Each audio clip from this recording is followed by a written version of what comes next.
মৰমৰ ছাত্ৰ ছাত্ৰীসকল এম স্কয়াৰ চেনেললৈ তোমালোকক স্বাগতম জনাইছো। আজি আমি ক্লাস 9 অনুশীলনী 2.2 কোৱেশ্চন নম্বৰ 3 ৰ অংককেইটা সমাধান কৰিম। ভিডিওটো ভাল লাগিলে চেনেলটো সাবস্ক্ৰাইব কৰি দিবা আৰু নিজৰ সহপাঠীৰ লগতো শেয়াৰ কৰিবা।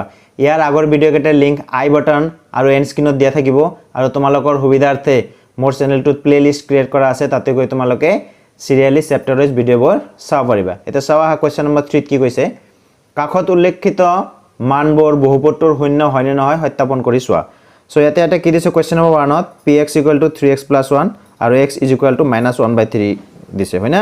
আমাক কৈছে যে এই মানটো এই বহুপদটোৰ এটা শূন্য হয় না নাই সত্যাপন কৰি চাব লাগে, পৰীক্ষা কৰি চাব লাগে। তাৰ মানে কি আমি px = 3x + 1 দি আছে আৰু ইয়াতে x ৰ মানটো -1/3 দি আছে। সো আমি px ৰ ঠাইত যদি আমি -1/3 বহাই দিও, মানে যত x আছে তাত যদি 1 - 1/3 বহাই দিও আৰু ৰিজাল্টটো যদি আমি শূন্য পাও, তেনে হলে আমি কম যে কি এই বহুপদটোৰ মান কি হয় শূন্য হয়। এই মানটো কি এই বহুপদৰ কি হয় শূন্য হয়। সো চাও আমি কেনেকৈ আমি কৰিম। সো প্ৰথমত আমি কোৱেশ্চনটো লিখি লম। সো আমাৰ কি দিয়া আছে px = 3x + 1। সো 3x + 1 এটো দিয়া আছে আমাৰ হয়না। তেনে হলে আমি কি কৰিব লাগিব, এই যত x আছে এই মানটো বহাব লাগিব। বহাই যদি আমি ৰিজাল্টটো যদি 0 পাও, তেনে হলে কম যে কি হয় এইটোৰ এটা কি হয় শূন্য হয়। আৰু যদি ৰিজাল্টটো 0 নহয় তেনে হলে শূন্য নহব। সো এনেকৈ লিখিম। সো therefore p x ৰ মানটো কিমান আছিল -1/3 হয় না। So this is p -1/3। So যত x আছে তুমি -1/3 বহাই দিবা। সো দ্যাট ইজ 3x আছে 3 * -1/3 আৰু এটো কি হ'ব +1। সো 3 * এটো কাটাকাটি যাব হয় না। সো এটো কি থাকিব -1 + 1। সো -1 + 1 এটো কি হ'ব কাটাকাটি যায় কি হ'ব 0 হ'ব। যেহেতু তুমি 0 পাইছা সেই কাৰণে কি ক'ব পাৰিবা যে -1/3 এই বহুপদটোৰ কি হয় শূন্য হয়। সো এনেকৈ লিখিম আমি therefore -1/3 প্ৰদত্ত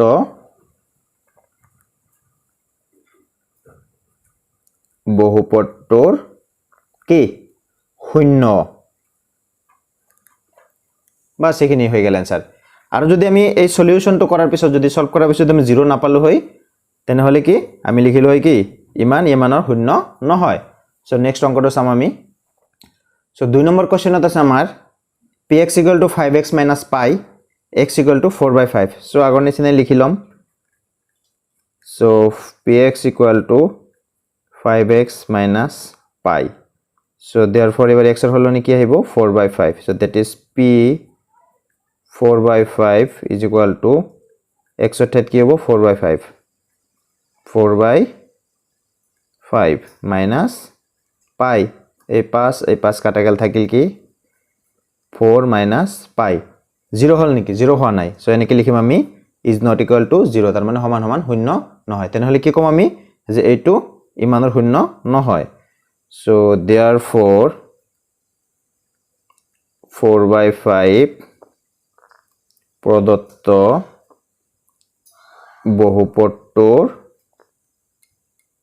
শূন্য নহয়। বাস হৈ গেল। কোৱেশ্চন নম্বৰ 3 কি দিছে px = x² - 1 আৰু x ৰ মান কি দিছে 1 আৰু -1। এতে চোৱা এতে x ৰ কি দিছে দুটা মান দিছে, এটা 1 আৰু এটা -1। সো আমি কি কৰিব লাগিব দুবাৰ বহাব লাগিব। একবাৰ 1 বহাই চাব লাগিব শূন্য হয় না নাই, আৰু একবাৰ -1 বহাই চাব লাগিব শূন্য হয় না নাই। যদি দুটাৰ ক্ষেত্ৰত যদি আমি শূন্য পাও তেনেহলে কম উভয়ে কি শূন্য হয়। আৰু এনেকৈ হ'ব পাৰে এটাত হ'ব পাৰে আনটোত নহব পাৰে। সো যেটোত হ'ব হেতু আমি লিখিম। সো এনেকৈ লিখিম আমি। সো আমাৰ দিয়া আছে কি px = x² - 1। So therefore প্ৰথমত কি হ'ব আমাৰ p1। So x² that is 1² - 1 1² মানে 1 - 1 = কি পালো 0 পালো। Next -1 p -1। So x² that is -1² -1। এটা -1² যেটো যুগ্ম সংখ্যা আছে এটো কি হ'ব প্লাস হৈ যাব। So 1 - 1 = কি 0। সো আমি দুটা ক্ষেত্ৰতে 0 পালো 1 ৰ ক্ষেত্ৰতে কি পালো 0 পালো -1 বহাওতে আমি কি পাইছো 0 পাইছো সেই কাৰণে কি কম যে 1 আৰু -1 উভয়ে কি এই পদত্ব বহুপদটোৰ শূন্য সেনেকৈ লিখিম therefore 1 আৰু -1 উভয়েই প্ৰদত্ত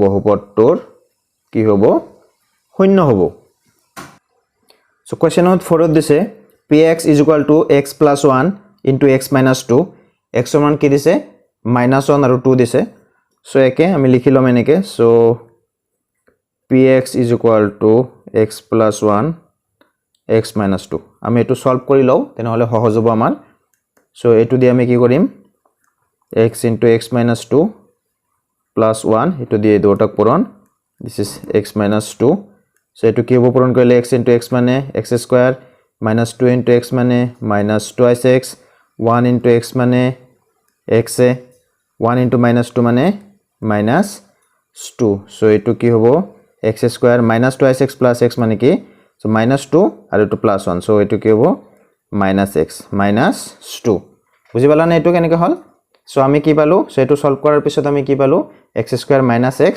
-2 এতিয়া আমি মান কেটা বহাই দিম সো কি মান দিছে আমাৰ -1 আৰু 2 so therefore p -1 মানে যত x আছে তাত তুমি কি দিয়া -1 so x² that is -1²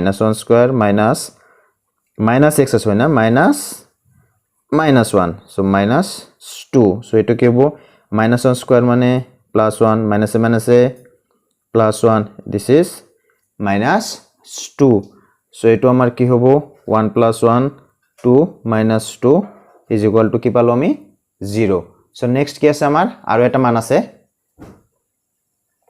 so এটো আমাৰ কি p2 লেও দিছে so যত x আছে তাত 2 বহাই দিয়া so x হয়না so this is 2² - x আছে এটো অকল 2 - 2 so এটো কি হ'ব 2² মানে 4 -2 - 2 মানে -4 so 4 - 4 মানে 0 so আমি কি দেখা পালো যে p - 1 ও 0 পাইছো আৰু p2 ও 0 পাইছো তাৰ মানে কি হ'ব -1 আৰু 2 উভয়ে কি হ'ব এই পদত্ব বহুপদটোৰ কি হ'ব শূন্য হ'ব সো এনেকৈ লিখিম আমি therefore -1 আৰু 2 উভয়েই প্ৰদত্ত বহুপদটোৰ শূন্য একেবাৰে সহজ আৰু তোমালোকে যিমান প্ৰেক্টিস কৰিবা হিমানে মনত থাকিব সো কোৱেশ্চন নম্বৰ 5 ত আছে px = x² x = কি আছে 0 দিয়া আছে সো px = x² লিখিলো সো therefore কি লিখিম p0 মানে কি 0² মানে 0 একেবাৰে সহজ therefore 0 প্ৰদত্ত বহুপদটোৰ কি হয় শূন্য হয় কোৱেশ্চন নম্বৰ 6 ত কি আছে px = lx + m x = -m/l so এনেকৈ লিখিলো আমি কি দিয়া আছে px = lx + m so therefore p -m/l so যত x আছে তাত আমি কি বহালো -m/l so this is l পূৰণ x ৰ ঠাইত কি হ'ব -m/l এনেকৈ লিখিব পাৰি আমি +m so l আৰু l কাটা গেল থাকিল কি -m + m -m + m মানে কি কাটা যায় কি থাকিব 0 থাকিব so এটো কি হ'ব শূন্য হ'ব therefore -m/l প্ৰদত্ত বহুপদটোৰ কি হ'ব শূন্য হ'ব কোৱেশ্চন নম্বৰ 7 ত আছে px = 3x² - 1 x = -1/√3 আৰু 2/√3 ইয়াতো কি দিছে আমাৰ দুটা মান দিছে দুটা বহাব লাগিব সো আমি কোৱেশ্চনটো লিখি লও ফাৰ্স্ট px = 3x² -1 আছে so therefore p -1/√3 একবার বহাবলো আর 2/√3 বহাবলো so 1/√3 মাইনাস so এটো কি হবো যত x আছে so এটো বহাব লাগিব so 3 into x অর্থাৎ কি -1/√3 হোল স্কয়ার -1 x আছিল x অর্থাৎ এই বানটো বহাই দিলো আর স্কয়ার অর্থাৎ স্কয়ার দিলো so এটো কি হবো আমার 3 into so যেহেতু যুগ্ম সংখ্যা আছে উপর স্কয়ার আছে so -2 প্লাস হয়ে যাব so 1 স্কয়ার কৰিলে কি হবো 1 এ হবো আৰ √3 স্কয়াৰ কৰিলে কি হবো √ উঠি যাব থাকিব কিমান 3 so this is -1 এই 3 যাব কি cancel থাকিব কি 1 -1 so this is 0 so আৰু এটা মান আমাৰ কি আছিল আৰু এটা মান আছিল 2/√3 so 2/√3 বহাব লাগব so ইয়াত so is equal to 3 into x অর্থাৎ 2/√3 2/√3 স্কয়ার -1 so এটো কি হবে আমার 3 into 2 স্কয়ার কৰিলে 4 √3 স্কয়াৰ কৰিলে √ উঠি যাব থাকিব 3 this is -1 3 3 যাব ক্যান্সেল থাকিব কিমান আমাৰ 4 -1 so 4 -1 মানে কি 3 so এটো কি দিম আমি is not equal to 0 so কি দেখা পালো এই দুটা মানৰ ভিতৰত -1/√3 দিলে কি হয় 0 হয় so আৰু এটো দিলে 0 নহয় so তাৰ মানে আমি কি কম আমি যে এইটো আমাৰ কি পদত্ব বহুপদটোৰ শূন্য হয় কিন্তু এইটো পদত্ব বহুপদটোৰ শূন্য নহয় so এনেকৈ লিখিম আমি therefore -1/√3 প্ৰদত্ত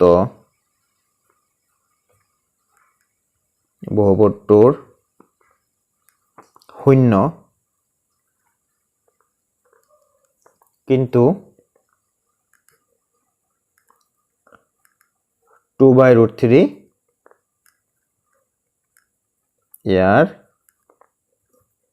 শূন্য নহয় বাস হৈ গেল so question number 8 ত আছে px equal to 2x plus 1 x equal to 1/2 so লিখিলো আমি px is equal to 2x plus 1 so therefore p 1/2 হয় না so যত x আছে তাতে 1/2 বহাই দিম plus 1 2 2 থাকিব cancel so এটো থাকিব 1 এটো থাকিব 1 1 plus 1 মানে 2 is not equal to 0 তার মানে কি নহব 1/2 এই প্রদত্ত কি বহুপদটোৰ শূন্য নহয় so therefore 1/2 প্ৰদত্ত